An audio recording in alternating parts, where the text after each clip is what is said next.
नमस्कार दोस्तों, स्वागत है आप सभी लोगों का फिर से आज एक नए वीडियो में। तो दोस्तों आज का हमारा टॉपिक होने वाला है अंतर्राज्यीय संबंध। हम लोगों ने केंद्र और राज्य के संबंध के बारे में अच्छे से पढ़ दिया था। अब अंतर्राज्यीय संबंध जो है दोस्तों वो केंद्र और राज्य संबंध से भी ज़्यादा इंपॉर्टेंट टॉपिक है, ठीक। तो इसको जो है बहुत अच्छे से पढ़ना है, लास्ट तक आपको वीडियो में बने रहना है और जितने भी क्वेश्चन इंपॉर्टेंट इससे पूछे जाते हैं सभी इस वीडियो में कवर कर लिए जाएंगे। इसके सिवा आपको और कोई भी वीडियो देखने की नीड नहीं पड़ेगी। तो आइए स्टार्ट करते हैं बिना किसी देरी के। तो दोस्तों पहला हमारा क्वेश्चन है, भारतीय संविधान के अनुसार निम्नलिखित में से कौन सा अनुच्छेद अंतर्राज्यीय जल विवादों के न्याय निर्णय से संबंधित है। मतलब कि कह रहा है कि जो हमारा ये अंतर्राज्यीय जल विवादों के न्याय निर्णय से कौन सा अनुच्छेद जो है वो संबंधित है। ए अनुच्छेद 162, बी अनुच्छेद 262, सी अनुच्छेद 322 या डी अनुच्छेद 362। तो दोस्तों याद रखिएगा ये जो अनुच्छेद 262 है वो किससे संबंधित है दोस्तों, वो संबंधित है अंतर्राज्यीय जल विवादों के न्याय निर्णय से। मतलब कि जो दो राज्यों के बीच में जो जल विवाद होता है उसके जो न्याय का निर्णय कैसे हो वो जो उसका वर्णन किसमें दोस्तों, अनुच्छेद 262 में। अब चलते हैं नेक्स्ट क्वेश्चन पे। नेक्स्ट है दोस्तों, भारतीय संविधान के अनुसार अनुच्छेद 263 के तहत अंतर्राज्यीय परिषद का गठन निम्नलिखित में से कौन करता है। अब देखिए दोस्तों यहाँ पर दो बात याद रखना, क्योंकि इसमें पक्का कन्फ्यूजन होगी अगर आप लोग 2 से 4 पर नहीं पढ़ोगे या इस वीडियो को जिसने नहीं देखा होगा। अभी तो आपकी कन्फ्यूजन दूर कर देंगे हम, ठीक। दोस्तों कहने का तात्पर्य यह है कि एक शब्द होगा गठन और एक शब्द होगा अध्यक्ष। जब बात आए कि अंतर्राज्यीय परिषद का गठन कौन करता है, किसने किया, ठीक, तो दोस्तों याद रखना राष्ट्रपति के द्वारा। कौन करता है, राष्ट्रपति। लेकिन अगर पूछा जाए कि इसका अध्यक्ष कौन होता है तो वो होता है प्रधानमंत्री। कौन होता है, प्रधानमंत्री। तो दोस्तों याद रखिएगा यहाँ बात की गई है गठन की। तो देखिए एक चीज तो ये भी आ गया कि अंतर्राज्यीय परिषद का गठन किस अनुच्छेद में है, तो वो अनुच्छेद 263, ठीक। ये क्वेश्चन ये भी याद रखना, बहुत बार आया है एग्जाम में, जितना भी है सब इंपॉर्टेंट होगा आज के वीडियो में। अनुच्छेद 263 के तहत किसका गठन होता है, अंतर्राज्यीय परिषद का। और ये गठन करता कौन है, ठीक। पहला तो क्वेश्चन हो गया अनुच्छेद 263, ठीक आंसर। और दूसरा जो क्वेश्चन बन सकता है वह है कि इसका गठन कौन करता है। तो दोस्तों याद रखिएगा राष्ट्रपति। कौन करता है, राष्ट्रपति। लेकिन अगर बात कर दे इसके अध्यक्ष कौन होते हैं तो वो होते हैं प्रधानमंत्री, ठीक। तो अब चलते हैं नेक्स्ट क्वेश्चन पे। नेक्स्ट है दोस्तों, 1990 में सरकारिया आयोग की सिफारिश पर गठित अंतर्राज्यीय परिषद का अध्यक्ष निम्नलिखित में से कौन था। दोस्तों की जो कि अभी हमने बात की अंतर्राज्यीय परिषद का अध्यक्ष कौन होता है, तो दोस्तों याद रखना कौन होता है, प्रधानमंत्री, ठीक। प्रधानमंत्री होता है। जब कहे कि गठन कौन करता है तब राष्ट्रपति लगाना है, ठीक। अच्छा अब इसके आगे क्वेश्चन और आएगा आगे क्या कि अंतर्राज्यीय परिषद के लिए जो समिति बनती है उसका अध्यक्ष कौन होता है, तो वो होता है गृह मंत्री, ठीक। 3 क्वेश्चन याद रखना। गठन पूछ दे कौन करता है तो वो करते हैं राष्ट्रपति। पूछ दे कि इसका अध्यक्ष कौन होता है अंतर्राज्यीय परिषद का, वो कौन होते हैं, प्रधानमंत्री। अब इसके मतलब कि जो अंतर्राज्यीय परिषद है इसके लिए एक समिति बनाई जाती है, उस समिति का अध्यक्ष कौन होता है, वो होते हैं गृह मंत्री, ठीक। तीनों अलग अलग हैं एकदम, कंफ्यूज बिल्कुल भी नहीं होना है, क्योंकि ये जो क्वेश्चन है बहुत ज़्यादा इंपॉर्टेंट है, एग्जाम में पूछे गए हैं। अब नेक्स्ट क्वेश्चन देखिए दोस्तों क्या है।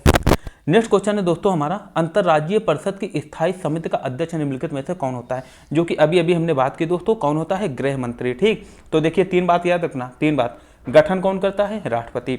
अध्यक्ष कौन होता है, प्रधानमंत्री। लेकिन बात कर दे ये जो अंतर्राज्यीय परिषद है इसकी जो एक स्थायी समिति होती है, स्थायी समिति, उसका अध्यक्ष कौन होता है, तो दोस्तों याद रखना कौन होता है, वो होता है दोस्तों गृह मंत्री, ठीक। कौन होता है, गृह मंत्री। अब चलते हैं नेक्स्ट क्वेश्चन पे। नेक्स्ट है दोस्तों, अंतर्राज्य परिषद सचिवालय की स्थापना कब की गई थी। दोस्तों क्या कह रहा है, जो अंतर्राज्य परिषद है इसके सचिवालय की स्थापना की गई थी। क्या की गई, मतलब कि जो इसके लिए एक सचिवालय बनाया गया था दोस्तों, इसकी स्थापना कब की गई थी, ठीक। अंतर्राज्य परिषद की, ठीक। चाहे अंतर्राज्य बोल दो चाहे अंतर, ठीक दोस्तों। अगर पूछ दे अंतर्राज्य परिषद या अंतर्राज्यीय, बात है कि ठीक। अंतर्राज्य परिषद की सचिवालय की स्थापना कब की गई थी, तो दोस्तों याद रखिएगा कब की गई थी, 1991 में। कब की गई थी, 1991 में, ठीक। अब चलते हैं नेक्स्ट क्वेश्चन पे। नेक्स्ट क्वेश्चन है दोस्तों, भारत के किस भाग में भारतीय क्षेत्र में व्यापार, वाणिज्य तथा समागम का उल्लेख किया गया है। तो ये एक अनुच्छेद है, अनुच्छेद 13, ठीक। अनुच्छेद 13 जो है वो किससे संबंधित है, व्यापार, वाणिज्य तथा समागम से। किससे, व्यापार, वाणिज्य तथा समागम से। इसमें भी दोस्तों ये क्वेश्चन क्यों उठाया गया, क्योंकि इसके अंतर्गत जो है अंतर्राज्यीय संबंध जो है वो पूछ लिए जाते हैं, ठीक। मतलब कि संसद का कहना है कि जो व्यापार और जो वाणिज्य है ये पूरे देश में स्वतंत्र रहेगा और संसद भी किसी एक राज्य एक राज्य की अपेक्षा दूसरे राज्य से कोई विभेद नहीं करेगी व्यापार और वाणिज्य के संबंध में। ठीक, तो दोस्तों अभी इतना याद रखिए, ये जो व्यापार वाणिज्य तथा समागम है वो किस अनुच्छेद में है, वो है अनुच्छेद 13। किस में है, अनुच्छेद 13 में। ठीक, अनुच्छेद 13 में। अच्छा, और एक चीज़ देखिए, आप लोग के लिए एक सूचना अच्छी थी कि आप लोग कमेंट करना, ठीक, जल्द से जल्द जो है 1 से लेकर 395 अनुच्छेद तक ट्रिक से, ठीक, ट्रिक से एक वीडियो बनाया जाएगा जो कि 1 घंटे के लमसम होगा, जिसमें सारे जो अनुच्छेद है वो कवर कर दिया जाएगा। ठीक, ट्रिक से। तो आप लोग अनुच्छेद भी और जो भाग हैं, भाग का भी अलग से बनेगा और अनुसूची का भी, जो कि हम तो बनाएंगे, लेकिन आप लोग अपना कमेंट करना।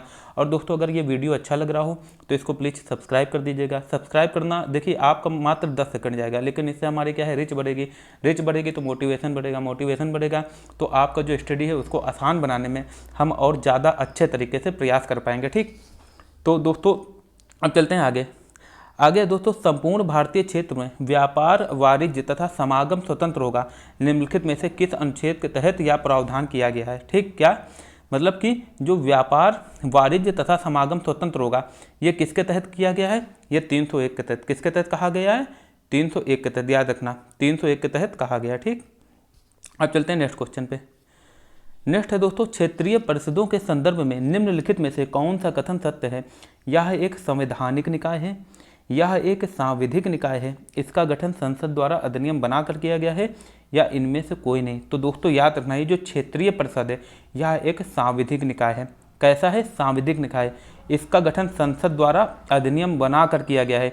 तो दोस्तों याद रखना, ये जो दोनों कथन है ये दोनों सत्य हैं। ठीक, तो इसमें दोस्तों याद रखना, इसमें पूछा गया था असत्य कौन है। क्या पूछा गया था, जो असत्य कथन, ठीक, असत्य के बारे में पूछा गया था। तो यहाँ पर थोड़ा सा चेंज कर लीजिए, क्या है, असत पूछा है। यह एक संवैधानिक निकाय है, तो दोस्तों संवैधानिक निकाय नहीं है। ठीक, तो ये सही हो जाएगा, याद रखना। ठीक, सांविधिक निकाय है, मतलब कि संसद द्वारा अधिनियम बनाकर किसका किया गया है निर्माण, क्षेत्रीय परिषद का। अब चलते हैं नेक्स्ट क्वेश्चन पे। नेक्स्ट है दोस्तों, क्षेत्रीय परिषदों का अध्यक्ष निम्नलिखित में से कौन होता है, प्रधानमंत्री, राष्ट्रपति, गृह मंत्री या उपराष्ट्रपति। तो दोस्तों याद रखना, अगर क्षेत्रीय परिषद की बात कर रहा है, ठीक, तो क्षेत्रीय परिषद का जो अध्यक्ष होता है वो होता है गृह मंत्री। दोस्तों कौन होता है, गृह मंत्री, याद रखिएगा। इसके अगर अध्यक्ष की बात आ जाए तो दोस्तों याद रखना कौन होता है, गृह मंत्री होता है। ठीक, भूलना नहीं है। अब इसमें दोस्तों और भी लोग भाग लेते हैं, जैसे कि इसमें क्षेत्र के जितने भी राज्य के मुख्यमंत्री होते हैं दोस्तों वो भी भाग ले लेते हैं। ठीक, वो भी भाग लेते हैं। और भी दोस्तों नीति आयोग द्वारा जो मनोनीत होते हैं कुछ, वो भी भाग लेते हैं। कुल मिला के ये याद रखना है, जो क्षेत्रीय परिषद है उसका अध्यक्ष कौन होता है, उसका अध्यक्ष होता है दोस्तों गृह मंत्री। ठीक, और टोटल कितनी है, 5 क्षेत्रीय परिषद हैं, जो कि हम लोग अभी आगे बात करेंगे। पांचों का दोस्तों कौन होता है, गृह मंत्री अध्यक्ष होता है। ठीक, तो इसका ऑप्शन करेक्ट हो जाएगा ऑप्शन 3। अब चलते हैं नेक्स्ट क्वेश्चन पे। नेक्स्ट है दोस्तों, निम्नलिखित में से क्षेत्रीय परिषद का सदस्य कौन होता है। ए, केंद्र सरकार का गृह मंत्री, बी, क्षेत्र के सभी राज्यों के मुख्यमंत्री, सी, क्षेत्र के प्रत्येक राज्य से 2 अन्य मंत्री, या डी, उपरोक्त सभी। तो दोस्तों तीनों, मतलब कि देखिए अध्यक्ष तो गृह मंत्री होगा, लेकिन सदस्य में कौन कौन होता है। सदस्य में दोस्तों केंद्र सरकार का गृह मंत्री भी होगा, क्षेत्र के सभी राज्यों के मुख्यमंत्री भी होंगे, क्षेत्र के प्रत्येक राज्य से 2 अन्य मंत्री भी होते हैं। मतलब कि उपरोक्त जो है वो सभी कथन सत्य हो जाएंगे। ठीक, याद रखना, केंद्र सरकार का गृह मंत्री तो अध्यक्ष ही होता है। अच्छा, एक चीज़ और याद रखिए, अंतर्राज्यीय परिषद की बात की थी, उसका अध्यक्ष कौन था, तो उसका था प्रधानमंत्री। ठीक, उसके अध्यक्ष प्रधानमंत्री थे। अब चलते हैं नेक्स्ट क्वेश्चन पे। नेक्स्ट है दोस्तों, अंतर्राज्यीय परिषद के सदस्य निम्नलिखित में से कौन होते हैं। सभी राज्यों के मुख्यमंत्री, केंद्र शासित प्रदेश के मुख्यमंत्री, राष्ट्रपति शासन वाले राज्यों के राज्यपाल, डी, प्रधानमंत्री, या ई, उपरोक्त सभी। तो दोस्तों अंतर्राज्यीय परिषद के भी ये जितने भी हैं सभी सदस्य होते हैं। ठीक भैया, प्रधानमंत्री क्या होता है, ये तो अध्यक्ष ही होते हैं। ठीक, और ये जो बाकी हैं सदस्य होते हैं कौन, जितने भी राज्य हैं उनके मुख्यमंत्री, केंद्र शासित प्रदेश के मुख्यमंत्री। ठीक, मान लीजिए कि भैया जहाँ पर वो नहीं है, जहाँ पर केंद्र का शासन है, जैसे कि दिल्ली में मुख्यमंत्री हो गया। ठीक, दिल्ली में मुख्यमंत्री हो गया, पुदुचेरी। ठीक, ऐसी जगह क्या होगा, ये यहाँ के मुख्यमंत्री होंगे। और जहाँ पर राष्ट्रपति शासन लगा हो मान लीजिए, तो वहाँ के जो राज्यपाल है वो होंगे। प्रधानमंत्री तो अध्यक्ष ही होते हैं। तो इतना जो है आप लोग ऐसे भी समझ सकते हैं। नेक्स्ट है दोस्तों, अंतर्राज्यीय परिषद की स्थायी समिति में निम्नलिखित में से कौन सदस्य होते हैं। केंद्रीय गृह मंत्री, 5 केंद्रीय कैबिनेट मंत्री, 9 मुख्यमंत्री। तो दोस्तों याद रखिएगा, तीनों के तीनों मतलब केंद्रीय गृह मंत्री होते हैं जो स्थायी समिति होती है, 5 केंद्रीय कैबिनेट मंत्री होते हैं, 9 मुख्यमंत्री होते हैं, उपरोक्त सभी। और अभी दोस्तों अभी हमने देखा था कि अंतर्राज्यीय परिषद की स्थायी समिति का अध्यक्ष कौन होता है, तो वो कौन होते हैं दोस्तों, गृह मंत्री। ठीक, याद रखना कौन होते हैं, गृह मंत्री। अब नेक्स्ट है दोस्तों, पूर्वोत्तर परिषद का गठन निम्नलिखित में से कब किया गया। 1951, 1961, 1971 या 1981। तो दोस्तों याद रखिएगा 1971 को नहीं, ठीक, 1971 को एक अधिनियम आया था, उसके तहत इसका गठन किया गया था, ठीक। तो यहाँ पर एक और लिख लीजिए 1972, क्या 1972। अगर पूछ दे कि इसका गठन कब किया गया तो दोस्तों 1972 सही होगा। कौन सही होगा? 1972। लेकिन अगर पूछ दे दोस्तों कि पूर्वोत्तर परिषद का गठन किस अधिनियम के तहत किया गया, ठीक, किस अधिनियम के तहत, तब दोस्तों 1971 होगा। याद, ठीक, ध्यान देना मेरी बात पर, कंफ्यूज मत होना, थोड़ा सा लिखा नहीं गया इसमें, ठीक। मतलब कि कहा गया है कि पूर्वोत्तर परिषद के गठन का अधिनियम निम्नलिखित में से कब किया था। मतलब कि जो पूर्वोत्तर परिषद है इसका गठन निम्नलिखित में से किस अधिनियम के तहत किया गया था, ठीक, किस अधिनियम के तहत, तो वो तो 1971 का अधिनियम था, ठीक, पूर्वोत्तर परिषद अधिनियम। लेकिन दोस्तों अगर पूछ दे कि गठन कब किया गया था, यह अस्तित्व में कब आया, तो तब 1972 में। कब आया था? 1972 में, ठीक, याद रखिएगा। अब नेक्स्ट क्वेश्चन है दोस्तों, पूर्वोत्तर परिषद के सदस्य राज्यों में से निम्नलिखित में से कौन शामिल है? मिजोरम, अरुणाचल प्रदेश, असम, मणिपुर, नागालैंड, मेघालय, सिक्किम, त्रिपुरा, उपरोक्त सभी। तो दोस्तों याद रखिएगा ये जितने भी हैं, जितने भी, एक तो दोस्तों जो जिनको 7 हम लोग क्या कहते हैं, 7 सिस्टर कहते हैं, ठीक, वो सब हैं। तो जितने दोस्तों पूर्वोत्तर राज्य के जितने भी देश हैं, बहुत इजी है, ठीक, याद रखना, बहुत इजी है। पूर्वोत्तर राज्य के जितने भी देश हैं सभी दोस्तों क्या होते हैं, इसके सदस्य होते हैं। क्या होते हैं? इसके सदस्य होते हैं, ठीक। तो याद रखना, मिजोरम हो गया, अरुणाचल प्रदेश, असम, मणिपुर, नागालैंड, मेघालय, सिक्किम, त्रिपुरा, है ना, उपरोक्त सभी जितने हैं होते हैं, ठीक। तो दोस्तों इसका ऑप्शन करेक्ट हो जाएगा उपरोक्त सभी। नेक्स्ट है दोस्तों, उत्तर क्षेत्रीय परिषद में निम्नलिखित में से कौन राज्य सदस्य है? कौन राज्य उत्तर क्षेत्रीय परिषद की बात करते हैं? अब देखिए अपना आप लोग दिमाग चलाइए, उत्तर मतलब कि उत्तर की तरफ का बात कर रहा है, ठीक। तो इसमें जम्मू कश्मीर आ जाएगा, वो तो उत्तरी में, लद्दाख भी आ जाएंगे, फिर राजस्थान, दिल्ली के पास चंडीगढ़, पंजाब, हरियाणा, ये सब पंजाब चंडीगढ़ पास ही में ना, पंजाब, हरियाणा, चंडीगढ़, हिमाचल प्रदेश, ये सब उत्तरी राज्य है। तो दोस्तों ये किस में आ जाएंगे? उत्तर, ठीक। उत्तरी क्षेत्रीय परिषद में कौन आ जाएंगे? सबसे पहले तो जम्मू कश्मीर, लद्दाख तो आपको याद ही करना है, फिर ऊपर से हिमाचल प्रदेश, ठीक। उसके बाद दोस्तों पंजाब, हरियाणा, चंडीगढ़ साथ में याद कर लो, फिर राजस्थान, दिल्ली जो है ये सब किस में आते हैं दोस्तों? उत्तर क्षेत्रीय परिषद में, ठीक। नेक्स्ट है दोस्तों, उत्तर क्षेत्रीय परिषद का मुख्यालय निम्नलिखित में से कहाँ पर है? इलाहाबाद, कोलकाता, नई दिल्ली या भोपाल? तो दोस्तों याद रखिएगा, उत्तर क्षेत्रीय परिषद की बात की जाए तो इसका मुख्यालय है नई दिल्ली में। कहाँ है दोस्तों? नई दिल्ली में इसका मुख्यालय है, ठीक, नई दिल्ली में इसका मुख्यालय है। दोस्तों जितने भी क्वेश्चन है सब इंपॉर्टेंट है, 2 बार जरूर वीडियो को देख लेना, क्योंकि हो सकता है इस वीडियो में थोड़ी सी कन्फ्यूजन हो, ठीक।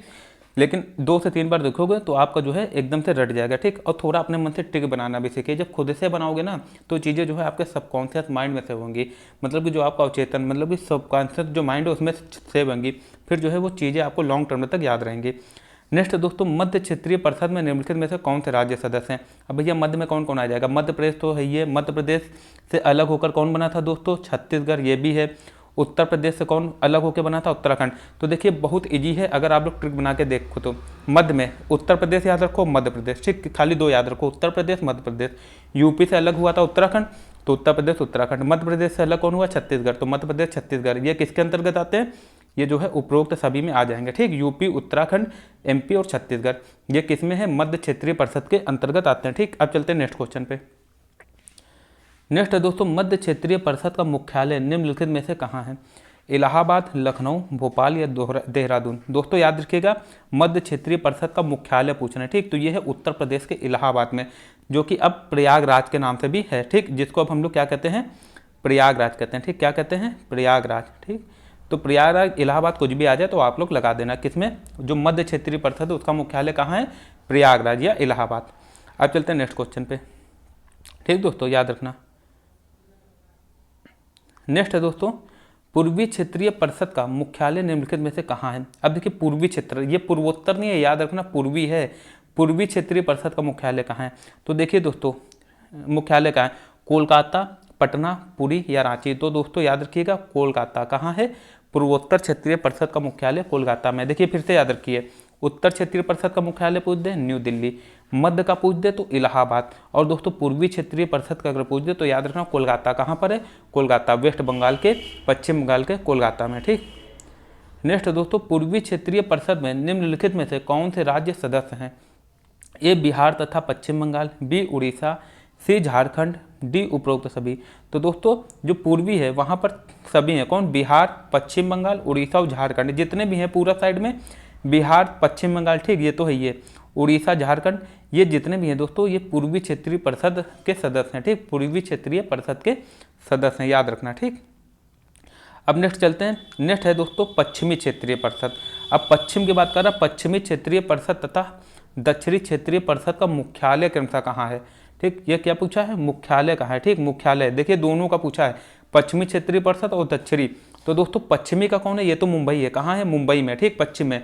और दक्षिण की बात कर दे तो चेन्नई में, तमिलनाडु के चेन्नई में, याद रखना। तो इसका ऑप्शन करेक्ट हो जाएगा मुंबई तथा चेन्नई। पश्चिमी मुंबई, महाराष्ट्र के मुंबई, और दक्षिणी की बात कर दे तो तमिलनाडु के चेन्नई में। ठीक, याद रखना। अब दोस्तों नेक्स्ट क्वेश्चन है हमारा, पश्चिमी क्षेत्रीय परिषद में निम्नलिखित में से कौन से राज्य सदस्य हैं। ए महाराष्ट्र तथा गुजरात, बी गोवा, सी दादरा तथा नागर हवेली और दमन एवं दीव, जो कि अब एक ही कर दिए गए हैं, या डी उपयुक्त सभी। तो दोस्तों जितने भी हैं ये सभी पश्चिमी क्षेत्रीय परिषद के सदस्य हैं। क्या है, ये जितने भी राज्य हैं पश्चिमी क्षेत्रीय परिषद के सदस्य हैं। एक तो महाराष्ट्र तथा गुजरात, गोवा, दादरा तथा नागर हवेली और दमन एवं दीव, ये जो जितने भी हैं दोस्तों किसके सदस्य हैं, पश्चिमी क्षेत्रीय परिषद के। नेक्स्ट दोस्तों दक्षिणी क्षेत्रीय परिषद में निम्नलिखित में से कौन से राज्य सदस्य हैं। कर्नाटक, तमिलनाडु, आंध्र प्रदेश तथा तेलंगाना, केरल तथा पुडुचेरी, या उपरोक्त सभी। तो जितने भी हैं दोस्तों ये किसके, दक्षिणी क्षेत्रीय परिषद के सदस्य हैं। ठीक, कर्नाटक, तमिलनाडु, आंध्र प्रदेश तथा तेलंगाना, केरल तथा पुडुचेरी, ये जितने भी हैं किसके सदस्य हैं, दक्षिणी क्षेत्रीय परिषद के। नेक्स्ट क्वेश्चन है दोस्तों, आज के लिए इतना ही है, बस ये आज का लास्ट क्वेश्चन था। कल फिर मिलेंगे आपसे एक नए वीडियो के साथ। करना क्या है आप लोगों को, ये वीडियो ज़्यादा से ज़्यादा शेयर कर देना। अब जल्दी से क्या किया जाए, इसका एक बार जल्दी से रिवीजन कर लेते हैं। क्यों, क्योंकि थोड़ा सा जो है टिपिकल टॉपिक है। ठीक, तो पहला क्वेश्चन था दोस्तों, भारतीय संविधान के अनुसार निम्नलिखित में से कौन सा अनुच्छेद अंतर्राज्यीय जल विवादों के न्याय निर्णयन से संबंधित है। तो अनुच्छेद 262 कौन है दोस्तों, अनुच्छेद 262 याद रखना। फिर दोस्तों कहा गया है भारतीय संविधान के अनुसार अनुच्छेद 263 के तहत अंतर्राज्यीय परिषद का गठन निम्नलिखित में से कौन करता है। देखिए हमने क्या कहा था, अगर गठन की बात कर दे राष्ट्रपति, अध्यक्ष पूछ दे अंतर्राज्यीय परिषद का, वो कौन है, प्रधानमंत्री। अंतर्राज्यीय परिषद की जो स्थायी समिति होती है उसका अगर अध्यक्ष पूछ दे तो वो कौन है, गृह मंत्री। ठीक, आपको कंफ्यूज नहीं होना है। फिर दोस्तों नेक्स्ट है 1990 में सरकारीय आयोग की सिफारिश पर गठित अंतर्राज्यीय परिषद का अध्यक्ष निम्नलिखित में से कौन था। तो दोस्तों याद रखना अंतर्राज्यीय परिषद का अध्यक्ष ही कौन होते हैं, प्रधानमंत्री। ठीक, कौन होते हैं, प्रधानमंत्री। फिर दोस्तों अंतर्राज्यीय परिषद की स्थायी समिति का अध्यक्ष निम्नलिखित में से कौन होता है। अभी हमने बात की कौन होता है, गृह मंत्री। कौन होते हैं दोस्तों, गृह मंत्री। इसके बाद दोस्तों है अंतर्राज्य परिषद सचिवालय की स्थापना कब की गई थी। क्या पूछ रहा है, अंतर्राज्य परिषद सचिवालय की स्थापना कब की गई थी। तो दोस्तों याद रखना 1991 में की गई थी। कब की गई थी, 1991 में। नेक्स्ट है दोस्तों भारतीय संविधान के किस भाग में भारतीय क्षेत्र में व्यापार, वाणिज्य तथा समागम का उल्लेख किया गया है। तो दोस्तों इसको ऐसे ट्रिक से बना सकते हो, उल्टी सीधी ट्रिक है लेकिन आपको याद रहेगी जिंदगी भर। भाग 13 है।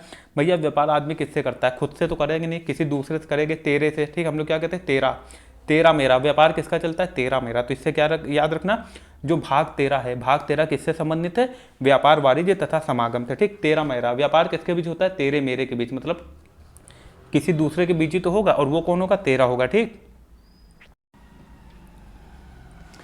नेक्स्ट है दोस्तों संपूर्ण भारतीय क्षेत्र में व्यापार, वाणिज्य तथा समागम स्वतंत्र होगा निम्नलिखित में से किस अनुच्छेद के तहत प्रावधान किया गया है।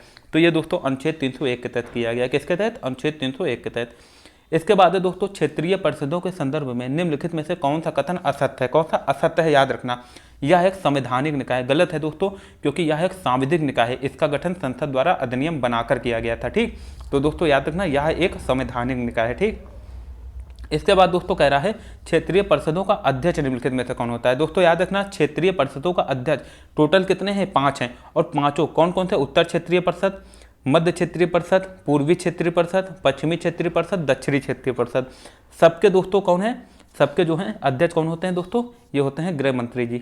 इसके बाद दोस्तों निम्नलिखित में से क्षेत्रीय परिषद का सदस्य कौन होता है। केंद्र सरकार के गृह मंत्री, क्षेत्र के सभी राज्यों के मुख्यमंत्री, क्षेत्र के प्रत्येक राज्य से 2 अन्य मंत्री, या उपरोक्त सभी। तो दोस्तों सभी जो हैं क्या होते हैं, सदस्य होते हैं क्षेत्रीय परिषद का। फिर दोस्तों अंतर्राज्यीय परिषद के सदस्य निम्नलिखित में से कौन होते हैं। सभी राज्यों के मुख्यमंत्री, केंद्र शासित प्रदेश के मुख्यमंत्री, राष्ट्रपति शासन वाले राज्यों के राज्यपाल, प्रधानमंत्री, उपरोक्त सभी। तो दोस्तों उपरोक्त सभी, ठीक, सभी होते हैं। दोस्तों करना क्या है, आपको 2 से 3 बार इस वीडियो को जरूर देख लेना है। वीडियो ना देखना तो नोट्स बना के उसको 5 से 6 बार रट लेना अच्छे से, ठीक। नोट्स बना के या वीडियो 2 से 3 बार देख लोगे तो आपको चीज़ें जो है वो रट जाएंगी, ठीक। और करना क्या इसके लिए दोस्तों, चैनल को सब्सक्राइब जरूर कर लीजिएगा। यकीन मानिए ये चैनल आपके एग्जाम के दृष्टि से बहुत बहुत ज़्यादा इंपॉर्टेंट होने वाला है। बहुत अच्छे रिसोर्सेस से हम क्वेश्चन लाते हैं आप लोगों के लिए, और आजकल के हिसाब से जो पूछा जा रहा है दोस्तों वही जो है हम कराने की कोशिश करते हैं पूरी। तो आपको क्वेश्चन का लेवल देख के लगता भी होगा कि जो क्वेश्चन है वो आजकल के हिसाब से ही बनाए जा रहे हैं, ठीक। वैसे हम भी बना रहे हैं। तो दोस्तों नेक्स्ट है, पूर्वोत्तर परिषद का गठन निम्नलिखित में से कब किया गया। तो दोस्तों याद रखना, अधिनियम अगर पूछ दे पूर्वोत्तर परिषद का गठन किस अधिनियम के तहत कहा किया गया, तो दोस्तों वो था पूर्वोत्तर परिषद अधिनियम 1971। लेकिन गठन कब हुआ, तो 1972 में हुआ। कब हुआ, 1972, ठीक। कंफ्यूज मत होना। इसके बाद दोस्तों पूर्वोत्तर परिषद के सदस्य राज्यों में से निम्नलिखित में से कौन शामिल है। मिजोरम, अरुणाचल प्रदेश, ये दोस्तों जितने हैं मिजोरम, अरुणाचल प्रदेश, असम, मणिपुर, नागालैंड, मेघालय, सिक्किम, त्रिपुरा, ये सभी पूर्वोत्तर परिषद के क्या है दोस्तों, सदस्य हैं। क्या है, सदस्य हैं। फिर दोस्तों उत्तर क्षेत्रीय परिषद निम्नलिखित में से कौन राज्य सदस्य है। पंजाब, हरियाणा, अभी हमने क्या बात की थी, उत्तर में सबसे जम्मू कश्मीर लद्दाख, फिर नीचे आओ हिमाचल प्रदेश, फिर साथ में कौन कने, पंजाब, हरियाणा और दिल्ली, चंडीगढ़, चारों साथ में, इनको याद कर लो। फिर एक बचा राजस्थान, इसको भी याद कर लो, ठीक है। किसके हैं, उत्तर क्षेत्रीय परिषद के सदस्य हैं। फिर दोस्तों उत्तर क्षेत्रीय परिषद का मुख्यालय निम्नलिखित में से कहाँ पर है, तो दोस्तों न्यू दिल्ली, याद रखना, न्यू दिल्ली उत्तर। और मध्य का कहाँ पर है, मध्य का है इलाहाबाद, पूर्वी का कहाँ है, कोलकाता, पश्चिमी का कहाँ है, मुंबई, और दक्षिणी का कहाँ है, चेन्नई, ठीक। ये चीज़ें आपको अच्छे से याद रखना है। मध्य क्षेत्रीय परिषद में निम्नलिखित में से कौन से राज्य सदस्य हैं, उपरोक्त सभी। कैसे हमने कहा था, उत्तर प्रदेश और मध्य प्रदेश याद कर लो, फिर इनसे जो 2 राज्य लगे हुए हैं उनको याद कर लो। उत्तर प्रदेश से उत्तराखंड और मध्य प्रदेश से छत्तीसगढ़, ये जो चारों हैं दोस्तों मध्य क्षेत्रीय परिषद के सदस्य हैं। इसके बाद है दोस्तों मध्य क्षेत्रीय परिषद का मुख्यालय निम्नलिखित में से कहाँ है। इलाहाबाद, लखनऊ, भोपाल, देहरादून। तो याद रखना दोस्तों इलाहाबाद या प्रयागराज, कुछ भी कह सकते हो आप। फिर दोस्तों पूर्वी क्षेत्रीय परिषद का मुख्यालय निम्नलिखित में से कहाँ है। कोलकाता, पटना, पुरी या रांची। तो दोस्तों कहाँ पर है, कोलकाता में है। इसके बाद दोस्तों पूर्वी क्षेत्रीय परिषद में निम्नलिखित में से कौन से राज्य सदस्य हैं। उपरोक्त सभी, बिहार, पश्चिम बंगाल, उड़ीसा, झारखंड, ये किसके सदस्य हैं, पूर्वी क्षेत्रीय परिषद के। फिर दोस्तों पश्चिमी क्षेत्रीय परिषद तथा दक्षिणी क्षेत्रीय परिषद का मुख्यालय क्रमशः कहाँ है, मुंबई तथा चेन्नई, ठीक। नेक्स्ट है दोस्तों पश्चिमी क्षेत्रीय परिषद में निम्नलिखित में से कौन से राज्य सदस्य हैं। तो दोस्तों ये उपयुक्त सभी हैं, महाराष्ट्र, गुजरात, गोवा, दादरा नागर हवेली, दमन एवं दीव। फिर दोस्तों दक्षिणी क्षेत्रीय परिषद में निम्नलिखित में से कौन से राज्य सदस्य हैं। तो दोस्तों उपरोक्त सभी, कर्नाटक, तमिलनाडु, आंध्र प्रदेश, तेलंगाना, केरल तथा पुदुचेरी। तो दोस्तों आज के लिए इतना ही, कल फिर मिलेंगे नेक्स्ट वीडियो में। तब तक आप लोग अपना अच्छे से ख्याल रहिए, फुली मोटिवेटेड रहिए और अच्छे से अपना ख्याल रखिए। कुल मिला के मोटिवेट रहना है। और ये जो डिमोटिवेशन है ना, ये हर किसी के अंदर दूसरे तीसरे दिन आता है, बस इसी से नहीं घबराना है, ठीक। सभी के अंदर आता है, चाहे कितना भी बड़ा कोई पढ़ाकू क्यों है, ठीक। याद रखना यूपीएससी जितने यूपीएससी मतलब कि सबके अंदर आता है, ठीक। याद रखना बस उसी को जो है मैनेज करना है। तो आज के लिए दोस्तों इतना ही, कल फिर मिलेंगे नए वीडियो के साथ। तब तक के लिए थैंक यू सो मच।